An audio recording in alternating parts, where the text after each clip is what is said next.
play music. This is a band number of thumb I was in. I played violin. This is called Texas Was Delicious. I guess a pterodactyl and a dinosaur or something.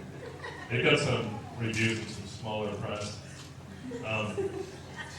But I still play, oh, this is a bus band. I don't have any documentation from this piece that I did. It's called The Bus Boy, 2001. This is really the kind of first installation I did. It was about a bus boy. I made up the story. It was a Dada bus boy and a surrealist bus boy. It was a fake museum telling the story. And I did 10 performances. And they were all free. And that got me into the Atlantic Center of the Arts. I did a residency, which was designed by the building's designed by the Rose couple out of Boston.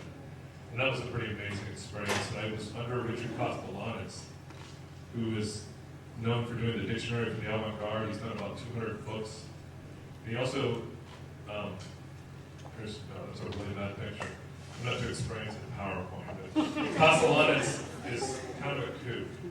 I mean, he did a 4-hour baseball video for German television.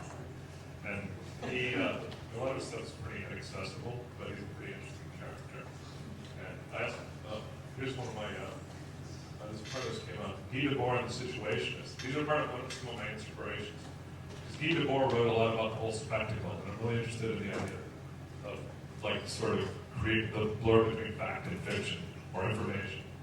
And Guy Debord's Society of the Spectacle, and which Malcolm McLaren used with the Sex Pistols. He presented the Sex Pistols as sort of his spectacle to the world.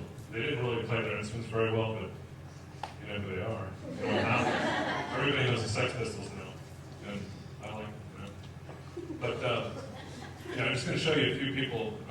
Marcel Duchamp is another example of this piece broke while they were moving it. I can't remember the name of the brother's Spanish. And it broke while they were moving it, and he said, well, now it's finished. So, I like it. He presents a bicycle. I ran for mayor for 4 years ago in Orlando. I don't want to talk about it. I thought I might have ran for office. I would show my real feelings. I didn't get any votes because there's no write-ins left, you know.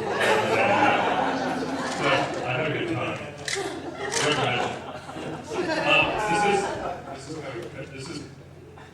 This is a reenactment of a romantic dinner. There was actually no gunplay.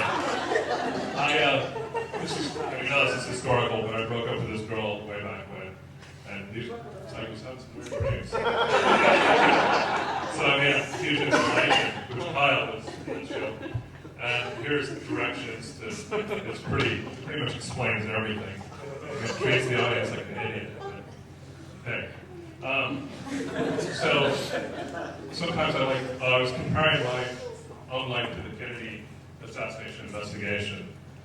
Here's another piece that I did. It's actually more serious. This is based on the bombings by the KKK in 1963 where the 4 girls died. There's a video piece and there's sound inside there. And I was in the Marxist Reading Group show at the University of Florida in 2005. But I showed examples of Americans committing terrorism. This is my friend Matt Ames. It looks like my brother. I named my house the Matt Ames Museum of Modern Art because Matt Ames used to be my neighbor. He lives in Virginia now. And he had all kinds of crazy things in his house. And he gave me permission to name my house this. So now I'm having art shows in my house. And like Mama, the Matt Ames Museum of Modern Art. I know it's a modest little place. Not magic about it. But and we're showing shows in other houses too. And I'm trying to get it to we bicycle, and I was telling Chris that I wanted to get it so other cities would do the same thing. We were rained out Saturday, but I've had a couple really good shows there. Bicycle. Yeah, the idea was to bike to about 4 houses or 3 or whatever, to get people to volunteer their places. And that was a cheap prop there. I've never really experienced the PowerPoint. You do what you got. Sam Rivers lives in Orlando, jazz musician. He's about 85 now. He started the New York loft scene with his wife, B, his late wife, B, where some incredible musicians were playing in New York lofts in the early 70s. And he's a friend of mine in Orlando, and he's an inspiration to me. So I'm showing rat bastard. Miami musician, who I just wrote an article in Brooklyn Rail about. He holds the International Noise Conference every year in February. It's all free. Nobody gets paid. There's no exchange of money. He's 50 years old. He's been doing this for about 25 years. He's been doing shows every Thursday night for 25 years. This is one of the installations that's going to be at the next show, September 27th. This car actually moves. Some of you might have seen it at Art Basel, but it's an illegal alien being apprehended by a border patrol. And it's totally seamed off in the back. It looks amazing. And he's going to be in one of the shows. Leah Grotsky is another one. There's a video called Great Balls of Fire, which shows this homeless guy standing in Brooklyn while the Twin Towers are coming down. And he's saying all this stuff that sounds sort of fanatical and crazy, but given the circumstances, it almost sounds a little relevant too. So that's this guy, Spiral. I always want to do something big. Maybe someday I'll do something like Smithson's Jetty, but maybe I'll wait too. I might need a little cash like that. Up there too. Or maybe I should. But Smithson's actually been a big inspiration to me. His Monuments of Passaic was an article that came out in '67 on our forum, which I think is really curious because he sort of celebrates in a cynical, I don't know if celebrating is the right word, but he shows some cynicism from Passaic, New Jersey, where he's from. But he shows some value of the place he's in, which Orlando, thank you.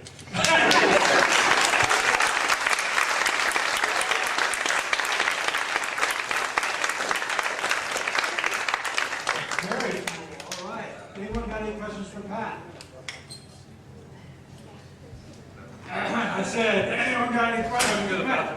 Yeah. Do you consider yourself writer, artist? Yeah. I'm probably mostly a writer, but I think that a lot of the installation art has a pretty strong narrative, so that I think it's really parallels. And music, I sort of feel like you're doing something creative. I feel like you can do it all. But I think that sometimes I feel like a fraud as a musician, but I do it anyway. All right, any other questions? Yes? Can you explain that last slide a little bit more and your feelings about Orlando in terms of... Oh yeah, I didn't do the time limit very well. The Monuments of Passaic, it was an article in Art Forums by Robert Smithson, the artist. He showed all these blighted places in Passaic, New Jersey, where he was from, and he compared them to the Roman ruins. And it really pissed off a lot of people because they just thought he was sort of mocking the conceptual art world. But I also thought it was sort of an interesting take on the place you're from, and sort of finding something. Like I think he sort of found some value in it too. And like Orlando doesn't really have I don't know Jacksonville that well, but Orlando's art scene is not that great. So we have to do some stuff, crazy stuff. But there's a few. I'm trying to drag people out to these house shows because there's no real point of reference right now. So I'm trying to make one. I don't know if that sounds. Are they within 5 miles of each other? Yeah, they are actually. I mean, it's a pretty. But we also put a map up. So if they want to drive, Saturday it poured, so a lot of people